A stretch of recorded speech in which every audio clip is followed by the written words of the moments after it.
নমস্কার, আমি ঝুনু সরকার।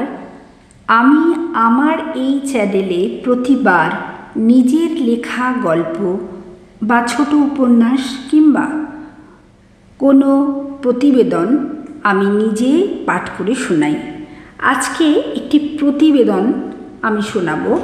প্রতিবেদনটির নাম মোটিভেশনের উপাখ্যান। আজকাল একটা টপিক খুব চলছে, মোটিভেশন। এই মোটিভেট করা খুব ভালো, লোকে তা পড়ে শোনে, হয়তো নিজেকেও একটু গুছিয়ে নিতে পারে। তবে একটা কথা, মোটিভেশনের নাম করে আপনি সুখে নেই। আপনি অনেক কিছু পেতে পারতেন। আপনার সংসার আপনাকে কি দিল? জীবনের শেষের দিনগুলোতেও আপনার কষ্টের কারণ হতে পারে আপনার উদারতা, আপনার ত্যাগ, আপনার স্বার্থহীন কাজকর্ম এর জন্য দায়ী। এই ধরনের কথাগুলো কিন্তু মোটিভেশন নয়। তার কারণ, সংসারকে ভালোবেসে যারা সংসারী হয়েছেন, ঘরকে ভালোবেসে যারা প্রকৃত ঘরণী, গৃহকে সুসজ্জিত করে যারা পাকা গৃহিণী, আবার ছেলেদের ক্ষেত্রে বলা যায় লেখাপড়া শিখে অনেক কষ্টে আজ যারা সমাজে সুপ্রতিষ্ঠিত, যাদের লক্ষ্য তাদেরকে অনেক কষ্ট সহ্য করে যে বাবা মায়েরা সেই সন্তানকে মানুষ করেছেন, সেই বাবা মায়ের সমস্ত স্বপ্নকে পূরণ করা, তাদের হঠাৎ নিজের প্রতি ধ্যান দাও, নিজে না পাওয়ার ইচ্ছাগুলো পূরণ করো। জীবন একটাই। এইসব বলা সোজা, কিন্তু মানা আর কাউকে মানানো দুটোই অসম্ভব। ধরুন, জীবনের সায়াহ্নে বা মধ্যাহ্নে এসে কেউ যদি এইসব কথায় মোটিভেটেড হয়, কেমন হয়? সারা জীবন সংসার করে সংসারী জীবনযাপন করল। যারা নিয়ম করে, যে সমস্ত মহিলা নিয়ম করে পার্লারে কোনো দিনও যায়নি, অনেকে হয়তো কাজের চাপে সারাদিন আয়নায় মুখ পর্যন্ত দেখার সময়ও হয় না, স্নান করে হয়তো কোনো রকমে মাথায় সিঁদুরটা ঠেকিয়ে নেয়, সেটাও আবার আয়না ছাড়া। এটা কোনো একজন গৃহিণীর রুটিন নয়, প্রায় কমন রুটিন বলা যায়। তাহলে এদের একবার প্রশ্ন করুন, এরা কি কখনো এই কাজকে কর্তব্য ভেবে করেছে, নাকি কেউ তাদের জোর করেছে? না, এরা ভালোবেসে নিজেকে গুছিয়ে নিয়েছে যাতে সংসারটা গুছানো থাকে।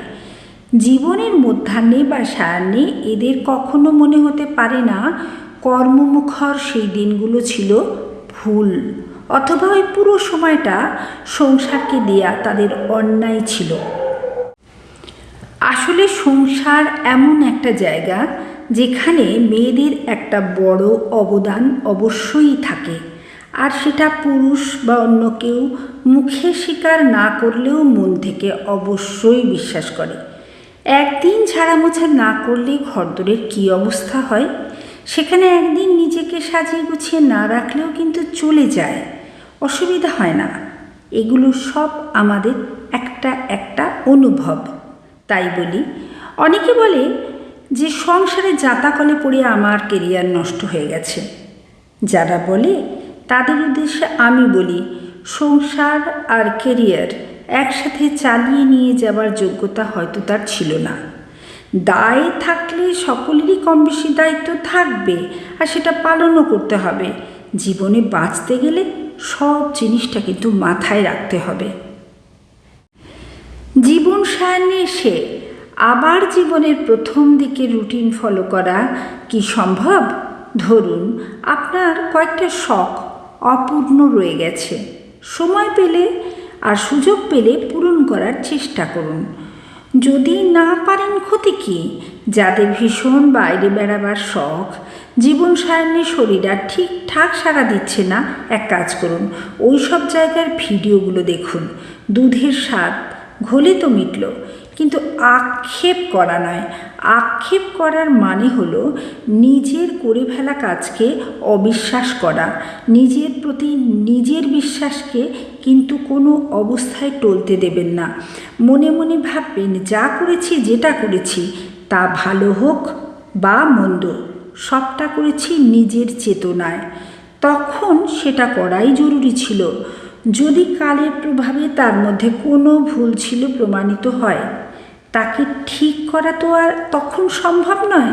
তাকে অস্বীকার করাটাও কিন্তু নিজের ব্যর্থতা, স্বীকার করতে হবে।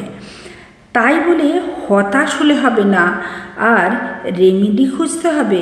ভুল ঠিক নিয়েই তো জীবন। একটা ভুল থেকে পরের ভুলগুলো সব ঠিক করতে হবে। কিছু ভুল কিছু ঠিকই তো আমাদের চলার পথের সাথী। তাই মোটিভেশন শব্দটা যেন সব সময় পজিটিভ হয়, এটাই আমাদের দেখার বিষয়।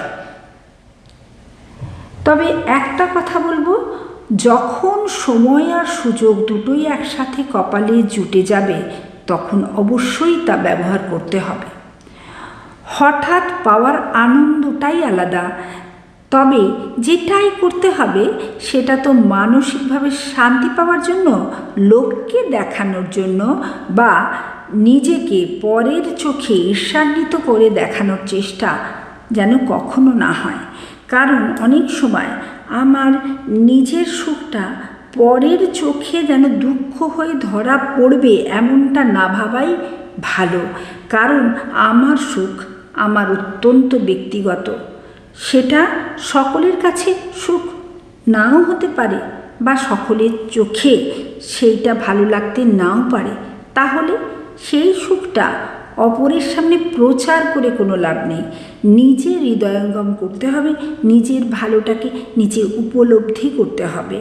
আমার আনন্দটা আমার একান্ত ব্যক্তিগত, সেটা পরের মধ্যে বিলিয়ে দেবার চেষ্টা বা যে আপনার ওই আনন্দিত হতে চাইছে না তাকে জোর করে দেখো আমি কত সুখী, এই ভাবনাটা বোধহয় ঠিক নয়। তারা থাক তার খুশি নিয়ে, আপনি বাঁচুন আমি বাঁচি আমাদের খুশি নিয়ে। এইভাবে মোটিভেট হলে বোধহয় সব দিকটাই খুব ভালো হবে। আজকে শেষ করলাম আমার এই প্রতিবেদন।